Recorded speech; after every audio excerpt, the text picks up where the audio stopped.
everybody. So I have a little haul to share with you all today. It's not a whole lot, but I just thought I'd go ahead and share it before I put it away. I'd ordered some more of this laminated fabric. A lot of people call it oilcloth, but I think in the United States it's called laminated fabric.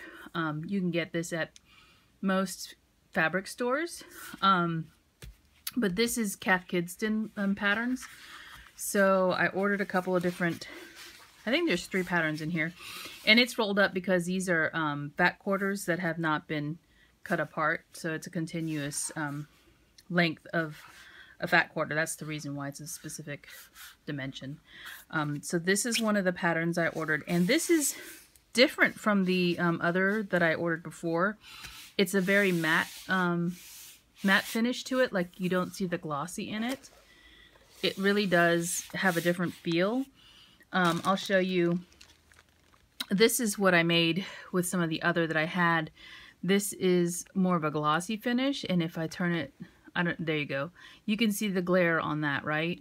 But when you look at this, it doesn't have that same glare because it is a matte finish. So this pattern I ordered, and this pattern I ordered, and then this last one, of course, I had to get. You guys know me and the strawberries. I don't know yet if I'm going to make some more planner notebooks out of this, but it is a great material to use because it doesn't fray, and it is also something you can wipe down with a damp cloth. So it's a great thing to make notebook covers from. Or bags, actually, if you're into kind of making bags and stuff. It isn't that difficult to sew either. Your regular sewing machine will go through it with no problems. And yeah, so that's something I ordered. And I did get this off of an eBay seller. So if you're looking for something like this, you just search in eBay for Cath Kidston oilcloth, and you may find a few patterns that come up. So that is the first thing I wanted to share. And then I got these 2 other things a couple of days ago. I have not been doing videos just because I've been, enjoying my time off. I purchased these 2 sets of Tell Your Dreams stamp sets. They are meant for planners, but I don't really use the stamps in my planners because I just don't have time for that kind of thing. I prefer to do other things. So this one's really funny. Who knew that shit could look so cute?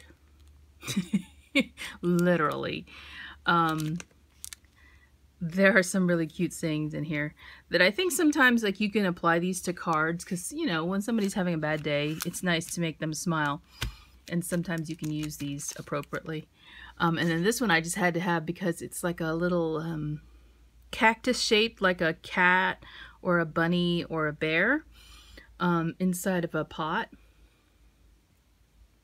So I wanted to have that, and these come with the little emoji, kawaii looking faces, so you can stamp them inside of the shapes.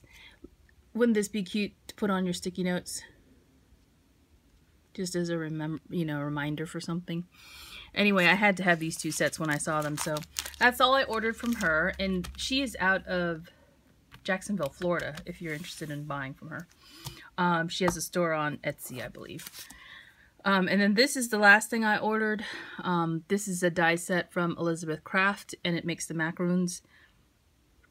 You can order the, basically it's got the tops and then the middle filling layers so that you can make them as a, side view. So anyway, that is my haul for today. I have been cleaning my craft room, so that's really where I've spent most of my time because I made it a really big mess with all of the stuff I purchased and not put away, and then all the crafting I did for Christmas and may not have shown everything, but yeah, that's what I've been doing. And it's back to work, so I will probably have less time. But I've really been just kind of relaxing and enjoying my holiday and not doing a whole lot of anything or not being pressured to do a whole lot of anything because that's what it's all about, right? Taking the time for yourself So I got some Hello Kitty embossing folders. There's 2 sets here, so I don't even remember what goes with what. I just know that I bought 2 sets from somebody on eBay. So these 2 larger embossing folders, which you may not be able to see the pattern. This is like a frame with flowers around it. And then this one is kind of like dots, but it's like a diamond pattern on the outside. And then this one's like a bouquet. And some more flowers with some swirls. This is, I forgot what character this is. You guys can tell me, right? I don't know. I don't remember. This is the rabbit. I have this die in a bigger image. And then some Hello Kitty ones. This is the head with the flower in it. And this is her sitting with a flower in her hair. And then this one is her standing with a flower in her hair too. Or behind her ear. I don't know. So those are the embossing folders I purchased. And I have been coloring with my colored pencils. I wanted to share some products that I did purchase online. Well, this pen is actually the ink pen that I've been using to go over my lines after I've finished coloring, because sometimes the pigment, you know, you color out of the line or you cross the line, and you want to bring back that dark black color. So this is a Pigma Micron pen. I think I purchased this at Hobby Lobby as a set. It's got archival ink in it, and it's black, and the tip is a .05. So that's what I've been using. And then this is a blender pen. This is a blender pen that actually is sold by the same company of color pencils that I bought from Japan. This, the Holbein, or Holbein. Holbein, because I think he's German, right? Hans Holbein. And the product is called Melts. And it's in a pen format, and it has a single-sided brush tip. So you can see there. And I have used it, but look at the tip. It's not that dirty. Well, after you've used it on color, you just want to scribble it off on the side on a scrap piece of paper until the ink runs out, so you don't see any color anymore. So I bought this pen on Etsy because there is a Japanese seller that sells the pens and the bottle of Melts.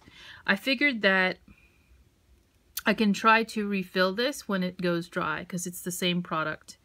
One is in a bottle and one is in a pen form. And just use an eyedropper to pull the nib out and maybe use an eyedropper or something like that. It's all in Japanese. I can't read that, except for it says colored pencil blender. And it says made in Japan. I do believe the outer package actually said non-toxic or something like that, but I'm not sure. So it's 35 milliliters. And so I bought, you know, each one of these to try it out. I actually also bought this pen at Hobby Lobby. It's called Finesse.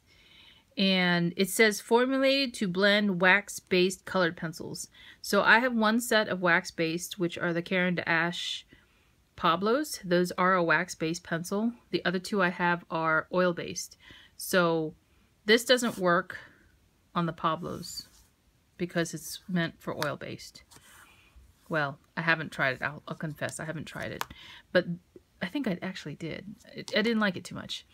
So I have tried this on the Pablos too. And it works very well. This one is a double-ended. So you got a bullet tip on one side, which is very nice because you can control it pretty well. And then a brush tip, which is also nice. But I don't have a refill for it, so I don't know what's in here. Maybe it's just... this one says non-toxic, made in Japan also. So maybe it's... I don't know. It says Global Art Materials. I don't know what company in Japan makes this for them. But this is also very nice. Now, you do get different results. So here's some of the coloring I've been doing. This is with my Holbein pencils, and there is no blending solution used on this image. All I did was go over it with my pen, which didn't turn out too good after I did it. So not that happy that I spent all that time coloring with, you know, all the layers, and then it turned out like that. So, but that is one that does not have any blending solution on it at all. So the next one is another image, which I think I colored this, but I don't remember if I put anything on it. Let me just kind of bring it closer. This one I had more shading, you know, blending in it. But I don't think I used any blending solution. I can't remember if I did. I usually write it on there, but then I forgot to do that. So that's another image I colored. Oh, this one definitely has some blending solution, but I don't know what colored pencils I used because I did not write it down. Sorry, guys. They're all very cute though, right? So I'm going to be cutting these out and using them on projects or cards probably, or tags maybe, I don't know. Now these two are different. This one is the Holbein colored pencil with blending solution used. And what you're going to notice is that you can see when I do my blending, what's happening with this pen is it's lifting the color. It pushes the pigment around on the page, and it actually sometimes lifts the color. And if I tilt it, you will see that there is some, I don't know if you'll catch the glare on it, but there are some spots where you can actually see some of the residue. So it's a little bit different. This is all waxy because there are, not waxy, but shiny because there is no blending solution used on top of this. This is pure color pencil and me blending the colors. And it's several different colors, obviously, that are used. The hair, I could have probably done a better job, but hey, I'm practicing, so it's okay. And so this is, again, this is the Holbein color pencil on watercolor paper, and it's using this melts stuff that's in the pen. Now this one is different because this is the Pablo colored pencils from Caron to Ash, and I did use blender over this as well, and I used the Finesse blender. One of the things that I found out while doing this is that I have to use a different ink if I'm going to use these blending solutions, because it's when I put it on top of the color pencil to blend out, if I touch that black line, the ink smears. So I've tried the Memento ink and I've tried the VersaFine ink.